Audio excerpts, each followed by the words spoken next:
할렐루야. 여러분, 우리 포기하지 맙시다. 함께 걸어갑시다. 기도드리겠습니다. 하나님 아버지, 고맙습니다. 언제 들어도 참 우리 마음을 따뜻하게 하는 귀한 노래입니다. 귀한 삼부 성가대를 주님이 축복하여 주시고, 우리가 이렇게 띄엄띄엄 이미더 거리를 두고 예배를 드릴 수 있다고 하는 것 자체가 은혜입니다. 또 우리가 온라인으로 귀한 예배에 참여하는 귀한 분들, 우리가 얼마나 존귀한 시간을 가지고 있는가. 우리 아버지 하나님, 우리가 다시 한번 우리 자신이 얼마나 귀한 존재라는 사실을 오늘 말씀을 통하여 깨닫게 하여 주시옵소서. 끝까지 말씀을 붙잡고 우리가 승리하게 하여 주시옵소서. 예수님의 이름으로 기도 올려옵나이다. 아멘.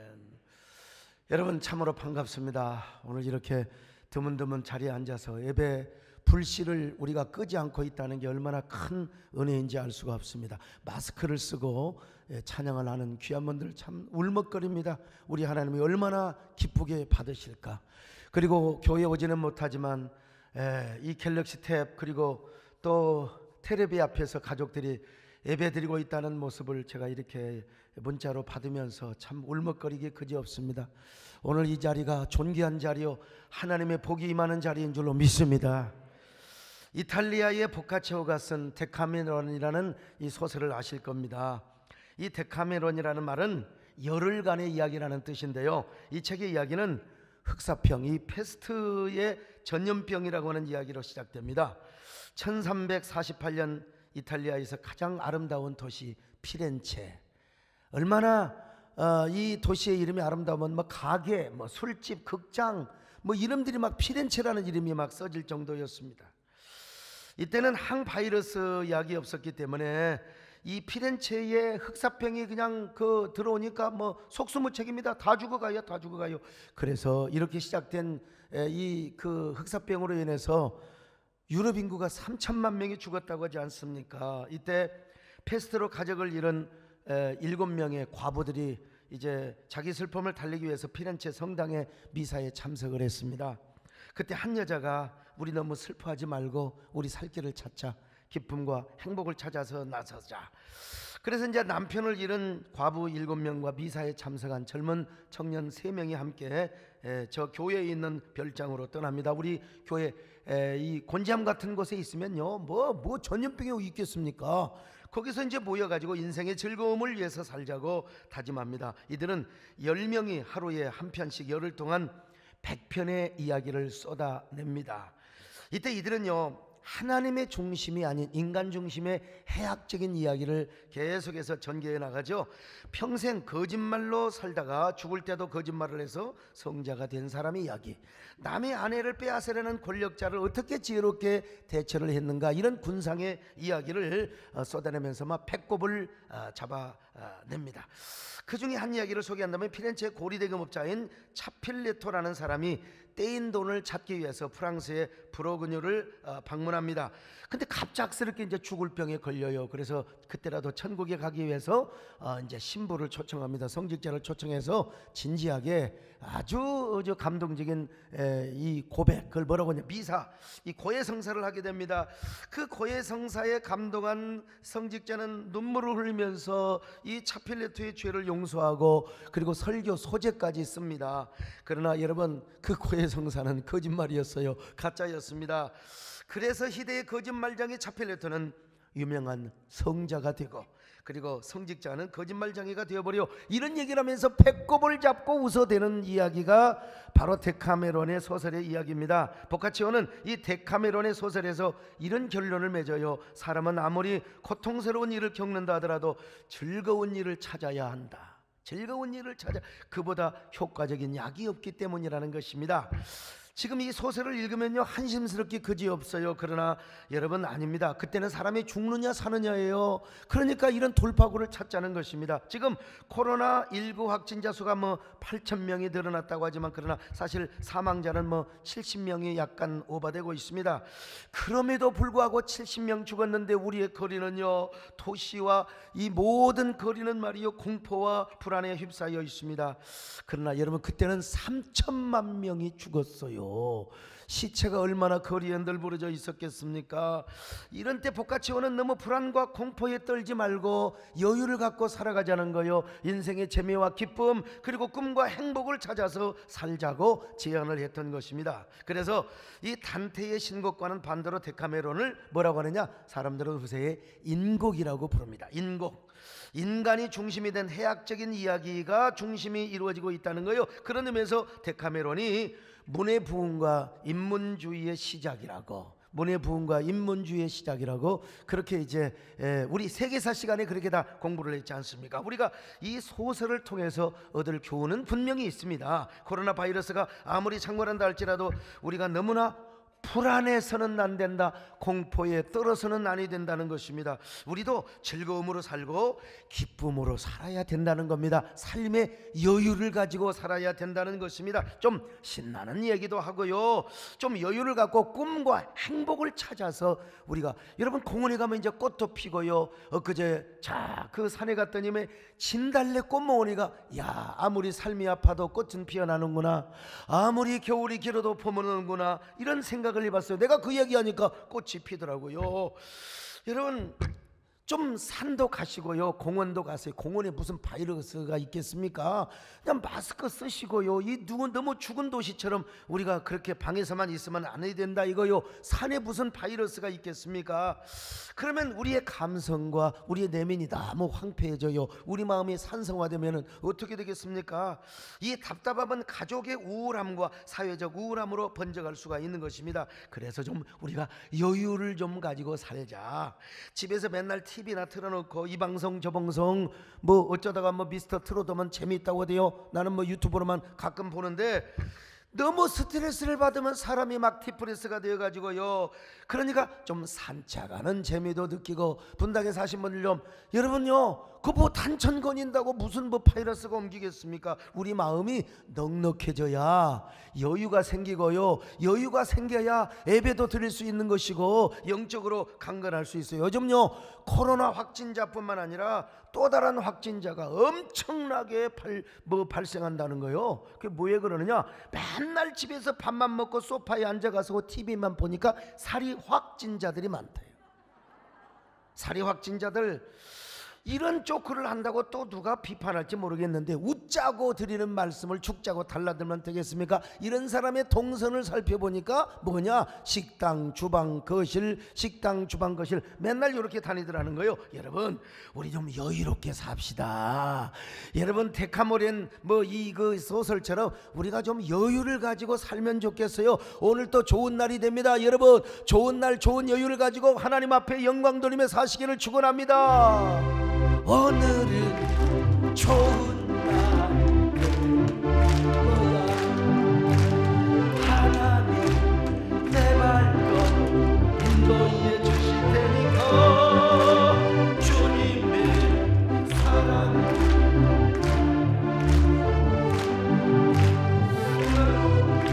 삶 속에 행복이 넘쳐나네. 하나님의 선하심과 인자하심 나의 모든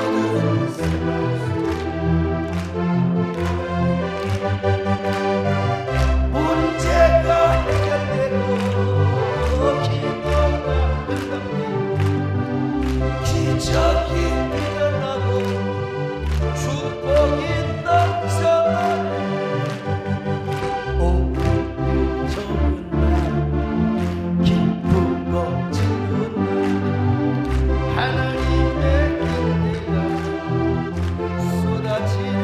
근데 여러분 이 데카메론의 대화의 주제가 하나님이 되었으면 얼마나 좋았을까. 예수 그리스도의 십자가 얘기를 하면서요, 우리가 왜 살아야 되는가, 이런 어이없는 은혜, 이런 어처구니 없는 어메이징 그레이스를 우리가, 수많은 사람이, 별처럼 수많은 사람이 죽어갔지만 우리는 왜 살았는가, 왜 우리는 살아야 되는가, 살아야 할 이유가 어디가 있는가. 여러분 그러면서 거룩한 신적인 소명과 거룩한 감동에 확 울먹거리는 그런 얘기를 했으면 얼마나 좋았을까. 유럽의 문의 부흥이 여러분 달라졌을 거 아니겠습니까? 참 아쉬운 마음이 들어요. 제가 어느 지역이라고 할 수는 없지만 제가 좀 궁금하니까 제가 이제 산책하면서 이분 저분 어떻습니까? 교회는 어떻습니까? 또 장로님 어떻습니까? 가족은 괜찮습니까? 근데 한 분이 저한테 다 죽어가는 소리로 목사님 비밀로 해주세요. 우리 마누라가 확진자가 되어가지고 음압실에 격리되어 있습니다. 아니 왜 그랬어요? 장로님 왜 그랬어요? 그랬더니 너무 권사님들끼리 친한 사람들이 모여서 윷놀이를 했대요. 윷놀이를 하는데 윷놀이도 마스크를 끼고 해야지요. 여러분 예배도 마스크를 끼고, 여러분 지금 예배를 드리는데 윷놀이면 너무 좋아가지고 권사님들 화끈해가지고 막 유시야 뭐야 아차 하다가 침이 튀겨가지고 그 자리에 몇 명이 확진이 돼버린 거예요. 아니 여러분 주 예수 그리스도 이름으로 부탁하고 선포합니다. 코로나6이 끝날 때까지 우리 권사님들은 절대로 윷놀이 하지 마시기를 바랍니다. 절대로. 장로님들도 윷놀이 하지 마세요. 무슨 윷놀이를 하다가 참 아니 우리가 안 보이면 조용히 기도하고 간증하며 우리가 정말 이거 끝나면 우리가 교회 더 봉사하자, 하나님을 사랑하자, 이런 어메이징 그레이스, 우리 가슴이 울먹거리는 얘기를 해야지요. 이 신곡이라 이 아닙니까? 그래 오늘 본문에 보니까 이스라엘은 다윗은 위대한 신곡의 이야기를 써내려가고 있습니다. 시편 16편 다윗의 믹담이라고 하는데, 이 믹담은요 도장을 파다, 아니면은 이 철의 색이다, 그런 뜻이요. 그러니까 너무나 귀한 교훈이요, 너무나 귀한 황금시, 이걸 믹담이라고 하는 겁니다. 그 중에 한 편, 수많은 이 믹담이 있는데 그 중에 한 편이 오늘 본문의 시입니다. 오늘 본문은 이렇게 시작됩니다. 기가 막힌 얘기입니다. 자 16장 1절을 같이 봅니다. 시작. 하나님이여 나를 지켜주소서, 내가 주께 피하나이다. 여러분 다윗이는요 내 피할 곳이 어디냐? 하나님이라는 거요. 여러분 우리가 지금 피할 곳이 어디입니까? 하나님인 줄로 믿습니다.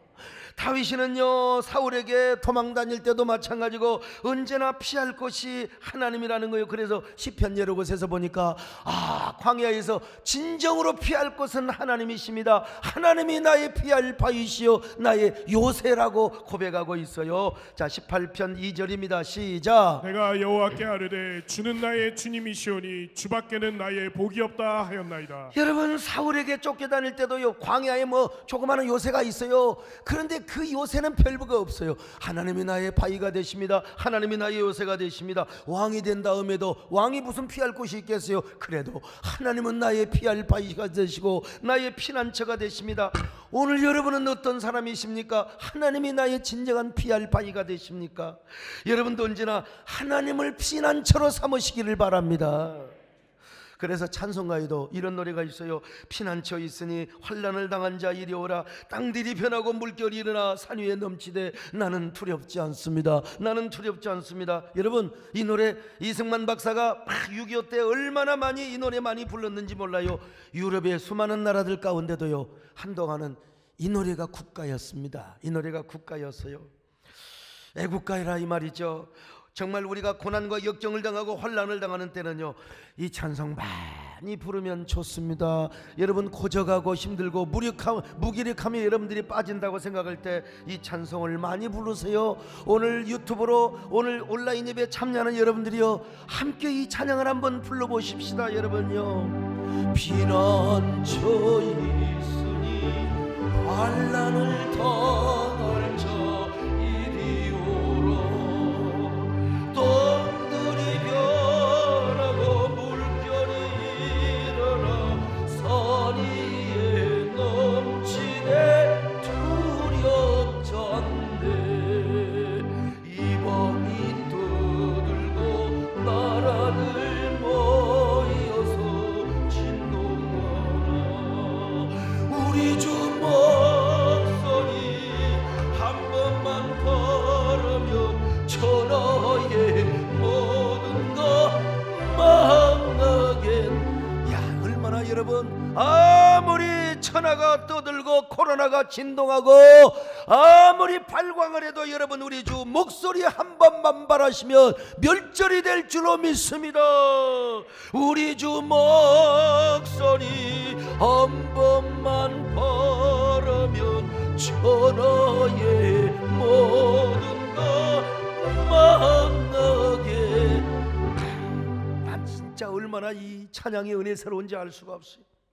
그리고 나서 다윗은 이렇게 고백합니다. 이 땅에서 주님만이 자신의 복이랍니다. 기가 막힌 고백이에요. 자, 오늘 2절요 배에다 힘을 주고 같이 읽어봅시다. 시작. 내가 여호와께 아뢰되 주는 나의 주님이시오니 주밖에는 나의 복이 없다 하였나이다. 여러분, 다윗이가 어떤 사람이요? 왕입니다. 왕은 권력을 가지고 있어요. 황제입니다. 모든 그 주변 나라의 왕들을 다 다스리고 조공을 받아먹은 절대 황제란 말이죠. 권력과 영예와 명예 그리고 영광을 다 소유하고 있는 사람이요. 돈이 어디가 없겠습니까 여러분? 인기가 어디 없겠습니까? 그런데 그런 건 복이 아니래요. 진짜 복은 우리 하나님이랍니다. 우리 하나님이랍니다. 야, 주님이 진정한 복이라는 거요. 주님 외에는 자신의 복이 없다는 것입니다. 여러분, 여러분요 주님만이 여러분의 복이 되시기를 바랍니다. 주님만이 나의 소망이 되시기를 바랍니다.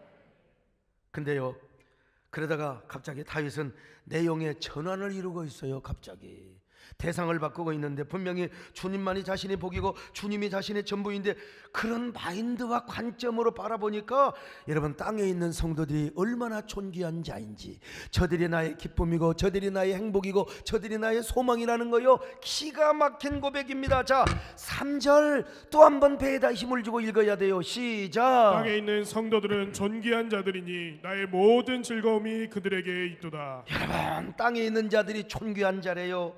왜 그런 줄 아세요? 주님만이 나의 복이고 주님만이 나의 소망이고 주님만이 나의 축복인데, 그런 관점에서 그런 마인드로 땅의 성도들을 바라보니까 야, 저 사람들 얼마나 존귀한 자인지 모르겠어요. 그래서 자신의 모든 즐거움이 이 땅에 있는 성도라는 거예요. 권력이 아니야, 명예가 아니야, 돈이 아니야. 사랑하는 성도들을 바라보니 당신들이 얼마나 존귀한 자인지 몰라요. 당신들이 나의 즐거움이고 나의 소망이고 기쁨이더라는 것입니다 여러분. 그러니까 여러분, 이 고백은 다윗의 고백이자 하나님의 마음의 고백입니다. 고백은 다윗이 하였지만 지금 하나님 마음과 같아요. 왜냐? 다윗이 이런 마음으로 고백을 한 거잖아요. 하나님이 나의 전부요, 하나님이 나의 복이란 말이요. 그 마음으로 성도들을 보니까 얼마나 성도들이 귀하고 복되고 존귀한 자인지 몰라요. 그래서 땅에 있는 성도들이 나의 즐거움이고 나의 행복이라는 것입니다 여러분. 그러니까 이게 하나님의 마음이라는 거예요. 제가 어찌 다윗을 따라가겠어요? 저는 다윗의 비서도 못돼요. 그러나 그래도 여러분, 먼 소시적에 하나님께서 부족한 종을 다윗같이 은혜를 주신다고 하셨어요. 그래서 다윗의 흉내를 내려고 다윗과 같은 의협심, 하나님, 나도 주님이 전부입니다. 주님이 나의 소망입니다. 주님이 나의 기업입니다. 여러분, 주님이 나의 복의 근원이시고 나의 모든 것이 된다는 말입니다. 자, 그런 마음으로 내가 오늘 예배에 오신 여러분들을 바라보니까 눈물겹게 여러분이 존귀한 자예요. 얼마나 귀한, 여러분은 예배를 생명처럼 여기잖아요. 온라인 예배에 오신 여러분들이요, 여러분들이 정말 흐트러지지 않는 모습으로 오늘 화면 앞에서 여기 소목사의 설교를 듣고 있고 온라인 예배에 참여하고 있다면 여러분들 존귀한 자입니다. 정말로 위대한 자입니다. 하나님 앞에 선택받은 자입니다. 여러분, 믿으시기를 바랍니다. 제가 보기에도 그렇거늘 우리 하나님이 여러분을 얼마나 존귀하게 보시겠습니까? 얼마나 하나님이 우리를 존귀하게 여기셨으면 성경에 이런 말씀이 있어요. 여인이 젖 먹이는 여인이 어떻게 자기 자식을 잊어먹겠습니까? 우리 하나님은 우리를 잊지 않는다는 겁니다. 우리 하나님은요, 하나님께서 우리를 당신의 손바닥에다가 새겨놨대요. 손바닥에다가. 얼마나 우리를 귀하게 여기셨으면. 자, 이사야 49장 15절로 16절입니다 시작. 여인이 어찌 그 젖 먹는 자식을 잊겠으며 자기 태에서 난 아들을 긍휼히 여기지 않겠느냐. 그들은 혹시 잊을지라도 나는 너를 잊지 아니할 것이라. 내가 너를 내 손바닥에 새겼고 너의 성벽이 항상 내 앞에 있나니. 우리 하나님께서 여러분을 얼마나 귀하게 생각하셨으면 여러분, 진짜 여러분 손바닥에다 여러분을 기록해 놓으셨대요. 왜 그렇게 여러분이 귀한 사람이냐? 바로 하나님의 형상대로 지음받은 사람이거든요. 하나님은 땅의 흙을 가지고 사람을 지으시고 생기를 그 코에 불어넣어 주셨거든요. 자, 창세기 2장 7절입니다. 시작. 여호와 하나님이 땅의 흙으로 사람을 지으시고 생기를 그 코에 불어넣으시니 사람이 생명이 되니라. 생기를 위해 훅 불어넣으셨는가? 하나님의 형상, 영적인 존재로 지으시기 위해서. 우리 육체는요, 하나님과 교제할 수가 없어요. 짐승도 안 돼.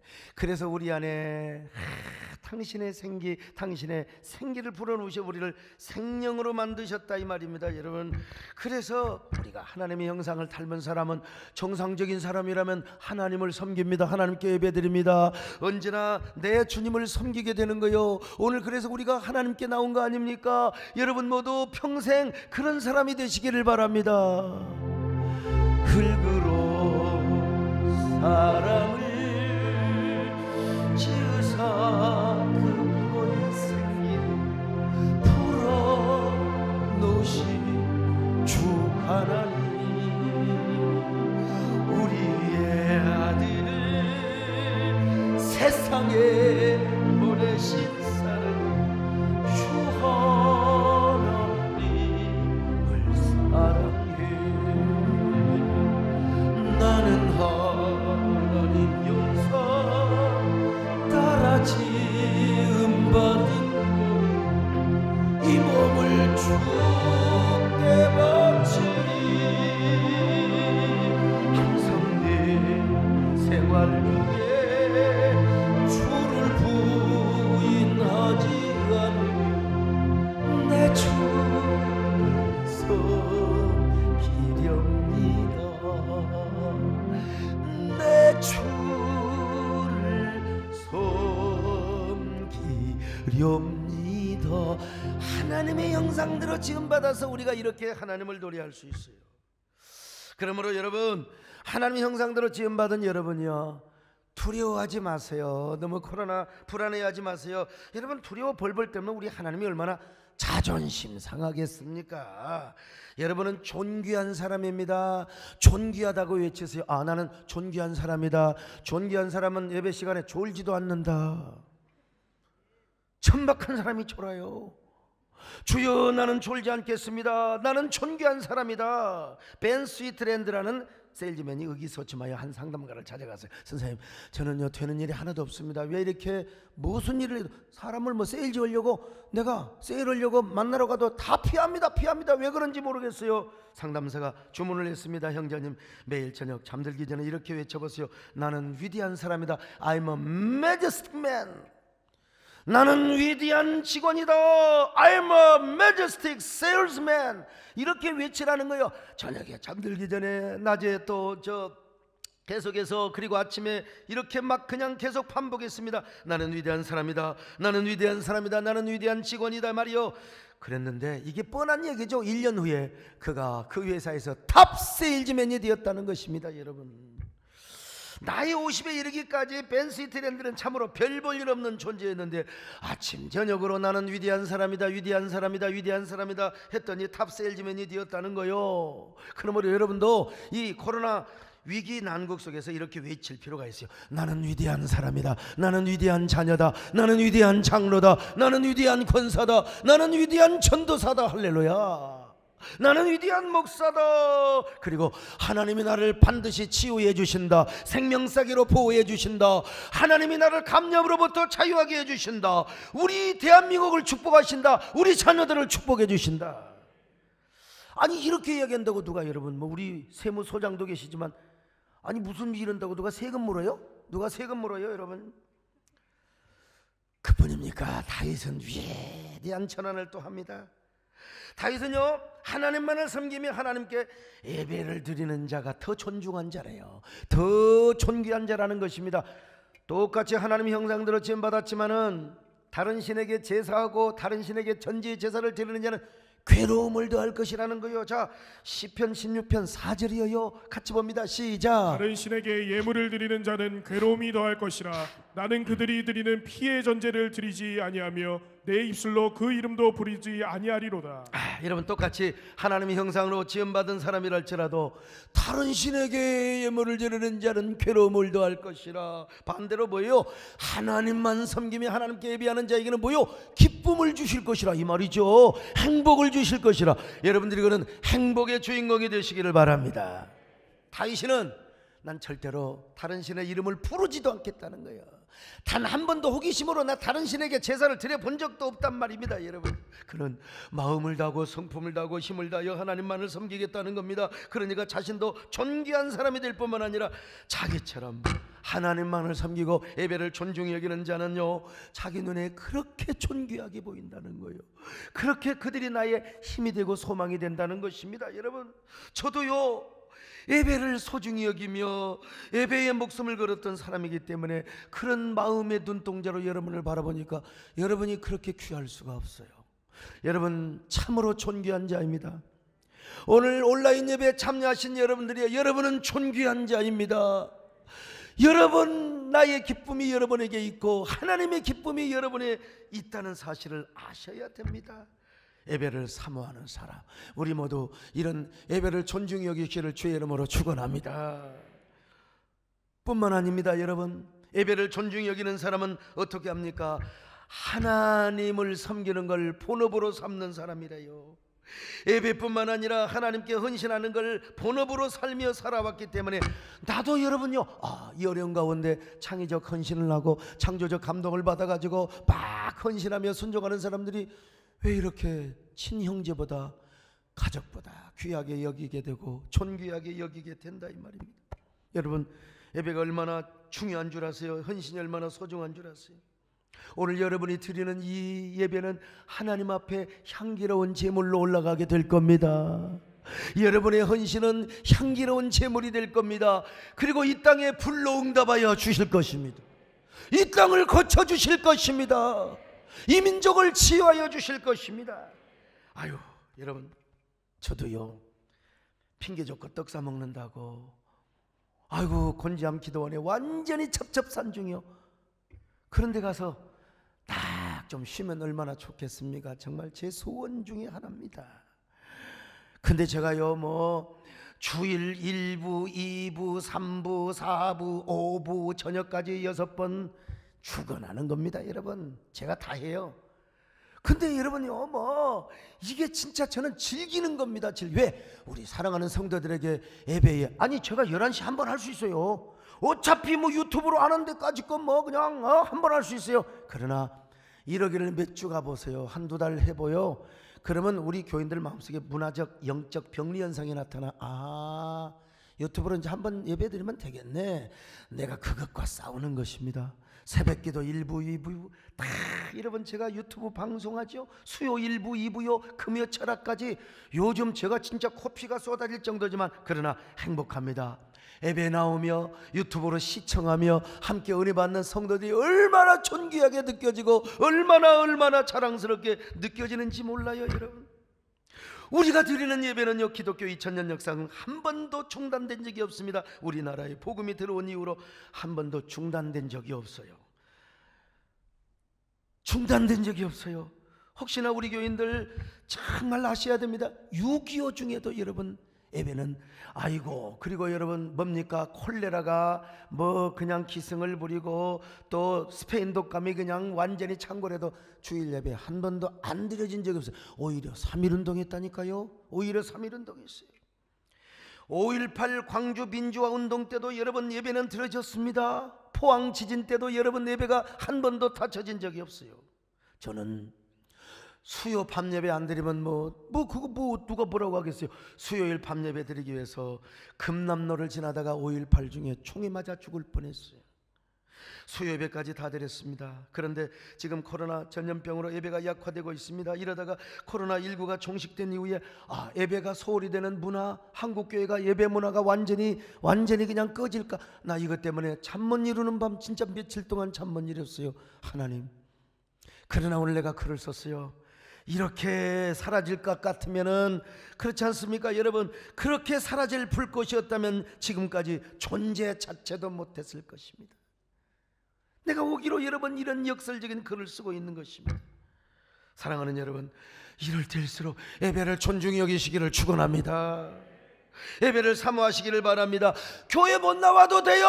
여러분 이제 자유롭게 그냥 북적대시기를 바라며 오늘 온라인 예배 경건한 마음으로 끝까지 함께 하시기를 바랍니다. 모처럼 아이들과 가족들과 함께 TV 앞에서 담임 목사 설교를 듣는 게 얼마나 여러분 좋습니까? 그러다가 코로나19가 종식이 되면 다시 주일날 도떼기 시장을 이루며 막 우리 교회가 그냥 북적대는 놀라운 역사, 부흥의 불길이 다시 타오르게 하여 주시옵소서. 막 등록자들이 이제는 막 그냥 지금까지 못했던 막 수백 명씩 올 수 있기를 바랍니다. 여러분, 이런 사람이 하나님 보시기에 존귀한 자라는 거예요. 이런 사람은요 특징이 있어요. 하나님 섬기는 것이 본업이 된다니까요. 하나님 섬기는 게 본업이, 우리가 하는 사업과 직장 다 부업이라는 것입니다. 정말 예배를 사모하며 존중히 여기는 사람은요 하나님 섬기는 것이 본업입니다. 우리 손종환 장로님이 우리 교회에서 12조를 제일 많이 하지만 그러나 그거 뭐죠? 일의 머터리얼스는 사실은 부업으로 생각하셔야 됩니다. 배 장로님 냉동사업 이게 부업이요, 부업. 진짜는 뭐냐? 우리가 예배하고 하나님을 섬기고 하나님께 영광을 돌리는 것이 바로 뭐냐? 이게 본업이라고 믿으시기를 바랍니다. 우리 최준경 장로님 계시죠? 맞습니다. 우리의 사업, 오늘 김범수 집사님 열심히 선거운동 오셔야 되는데 예배가 본업이라고 이렇게 오셨는데 예배 드리는 걸 본업으로 삼아보세요. 하나님 섬기는 걸 본업으로 삼아보세요. 여러분, 우리 하나님 뭐라고 하시느냐? 모든 생업장, 우리의 부업, 아르바이트 하나님이 책임져 주신다는 거예요. 나도 목회자를 하고 애를 쓰는 것도 중요하지만 그러나 하나님을 사랑하고 내가 하나님 섬기는 본업에 충실하면 하나님이요 여러분 가정을 책임져 주시는 거예요. 난 그래서 여러분 진짜 정말 눈물겨운데 뭐 요즘 같아 무슨 뭐 교인들이 많이 나와요, 헌금이 나오죠. 근데 사랑하는 성도들의 마음을 감동하셔서 목사님이 힘드시죠? 제가 힘이 되어 드릴게요. 어떤 사람은 보험금까지 찾아가지고 세상에 어느 집에 갔더니 집이 대구더라고. 대구야 대구. 그래서 현금 더하라고 그랬어요. 더하라고. 대구에 개척교회 우리가 월세 대주니까 더하라고 말이요. 내가 이렇게 떳떳하게 말할 수 있는 것은 하나님이 나의 재산이 되기 때문에 그렇습니다. 여러분, 하나님이 책임져 준대요. 자, 성경 확인해 볼까요? 시편 16편 5절입니다. 시작. 여호와는 나의 산업과 나의 잔의 소득이시니 나의 분깃을 지키시나이다. 내가 하나님 섬기는 걸 본업으로 삼았더니 하나님께서 내 분깃, 나의 기업, 나의 모든 직장과 생업장을 책임져 주신다는 거요. 오늘 여러분 우리 이렇게 살 수 있기를 축원합니다. 하나님이 우리의 영원하신 기업이 되십니다. 생명보다 귀합니다. 아멘. 나의 영원하신 길 생명보다 귀하다. 나의 갈 길 하나도 나에게 나서서 주께로 가까이 주께로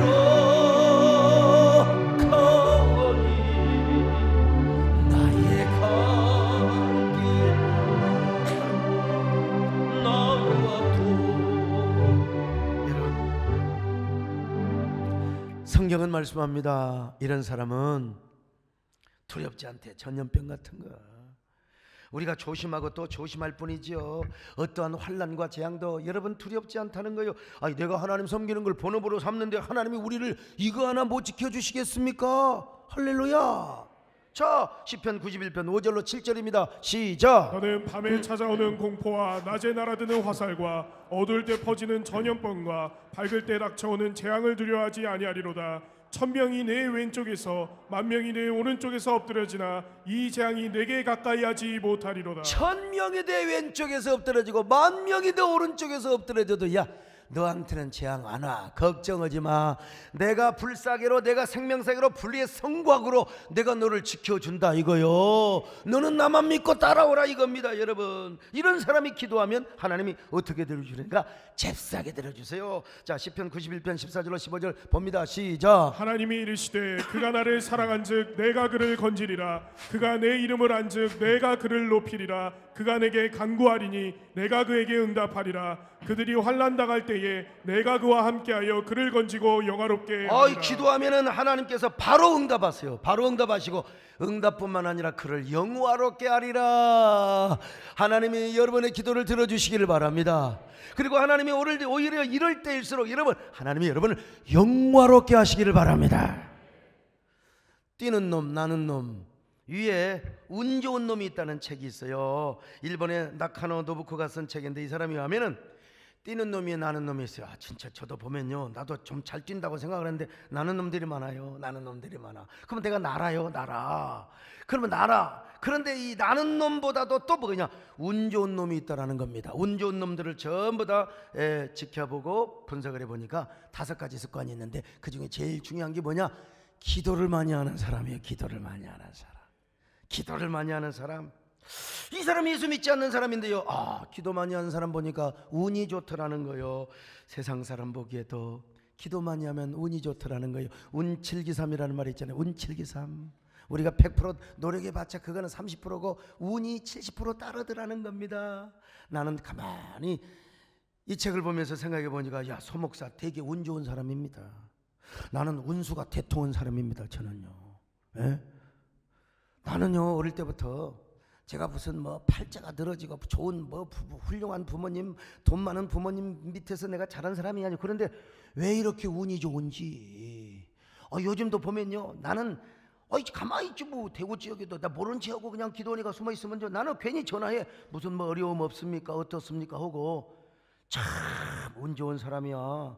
그런데 이렇게 일을 하다 보면은 또 욕도 먹어요. 막 그냥 무슨 그냥 우리 그 경기도 지사님이 그거 할 때도 이번 봐서 전면에 나서서 이렇게 해결하면 또 뒤에서 또 감자 먹으라는 사람이 있습니다. 그래도요, 공격하고 이런 사람이 있지만 결국은 제가 다 승리합니다. 저는 역전의 명수예요. 저는 군산상고를 졸업하지도 않았어요. 근데 왜 이렇게 운이 좋은지 몰라. 왜 그러느냐, 기도를 하니까 그래요. 목사님 운 얘기를 하느냐. 참, 이 사람이 용어를 빌려서 하는 거예요. 기도 많이 하면 운수가 대통합니다. 그냥 하나님의 복이 고구마 덩굴처럼 막 들어오게 되어 있어요. 여러분, 기도하시기를 바랍니다. 그래서 세상 사람이 볼 때, 야, 저 사람 진짜 운 좋네. 운 좋은 사람은 나는 놈보다 더 나는 놈입니다. 여러분, 오늘 진짜 하나님의 운, 하나님의 은혜가 임해야 되는 것입니다. 우리 장로님들 부지런히 사업하시고 우리 김범수님 부지런히 선거운동하실 텐데, 하나님의 운이요, 운. 그러려면 뭐 하느냐? 기도해야 돼요. 기도해야 돼요. 여러분, 기도 많이 하셔서 여기 소목사처럼 운수가 대통하시기를 축원합니다. 브라질 아마존 밀림에서 원시부족을 대상으로 선교하는 선교사가 있던데, 이 양반이 나룻배가 없어가지고, 근데 아마존을 가보니까 대단해. 아마존 강에 비하면 한강은 실개천이요, 아마존은 바다입니다. 끝이 안 보여요. 저 강이요. 저 노래하는 거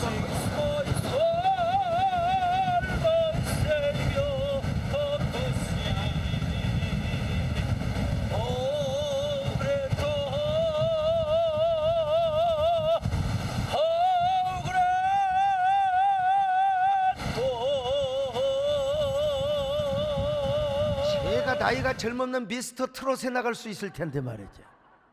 참, 여러분요, 그런데 끝이 안 보이는데, 아마존 숲, 정말 그런 곳에서 몇 달 좀 살고 싶어요. 그냥 아마존 저 상류에서 찍은 이 사진 조용한 저곳에 뗏목 하나 두고 낚시하고 그러면 이런 그냥 매기가 올라오는데 말이죠. 근데 어느 날 선교사가 그 실개천을 하나 건너요. 가슴이 넘치는 강을 건너게 되는데, 이 세상에 앞불사, 무슨 일입니까? 길이가 20m 가까이 되는 아나콘다 아세요? 아나콘다.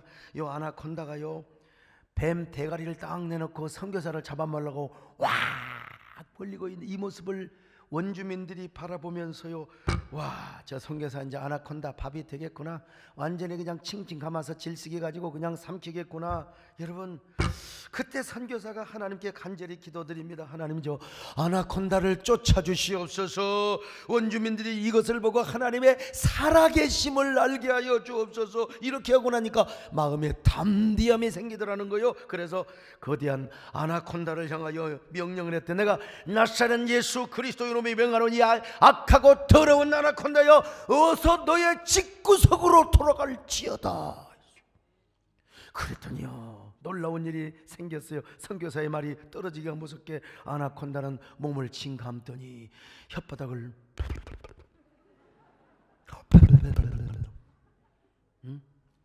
그렇게 욕을 하면서 딱 어디론가 사라지더라는 거예요.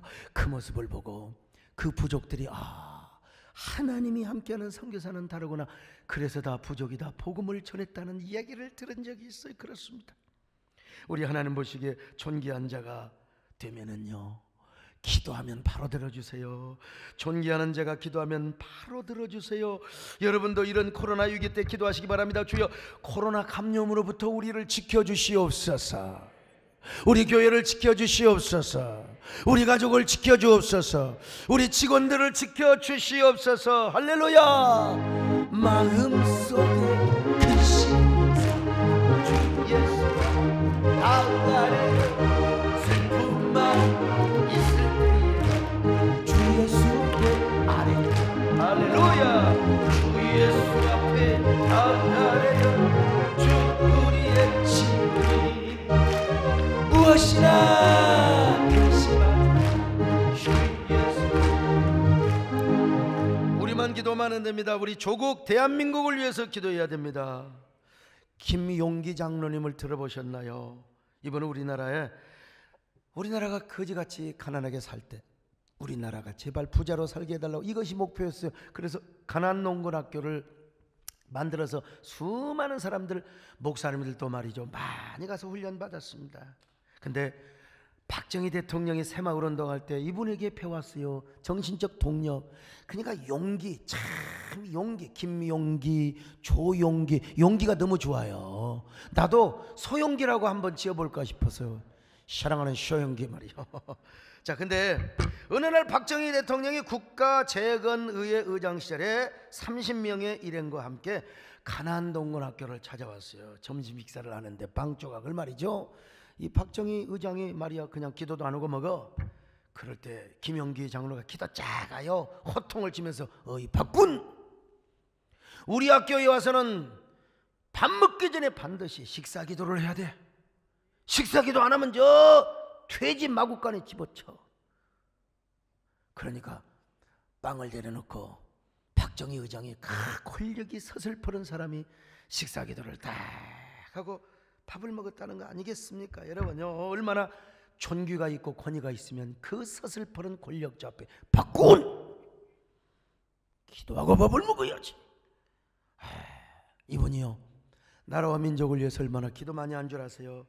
그는 새벽 4시부터 6시까지 그리고 여러분 또 오후 4시부터 6시까지 무릎을 꿇고 나라와 민족을 위해서 대한민국을 위해서 기도했어요. 그의 구국기도실에서는 이런 기도가 쓰여져 있습니다. 이런 글귀가 조국이여 안심하라 내가 기도하노라. 온 계례여 안심하라 내가 기도하노라. 조국이 안심하라. 여러분 우리가 존귀한 사람이 됩시다. 그래서 나라와 민족을 위해서 우리가 블레싱을 합시다. 블레싱. 우리 하나님 앞에 존귀한 자가 되어서 조국이 안심하라 내가 기도하노라. 오늘 우리 예배가 이런 블레싱이 될 수 있기를 바랍니다. 오늘 우리의 헌신, 오늘 우리 예배가 다 우리 민족의 이런 블레싱으로 흘러갈 수 있기를 바랍니다. 여러분 존귀한 자입니다. 오늘 한 주간도 존귀한 자로 살아가시기를 축원합니다. 하나님 존귀한 자가 되게 하셔서 감사합니다. 우리 모두 예수 믿는 사람이 존귀한 자가 되어서 민족의 블레싱 하나님의 축복을 계속해서 보내고 흘러보낼 수 있도록 주님 축복하여 주시옵소서. 예수님의 이름으로 기도드립나이다. 아멘.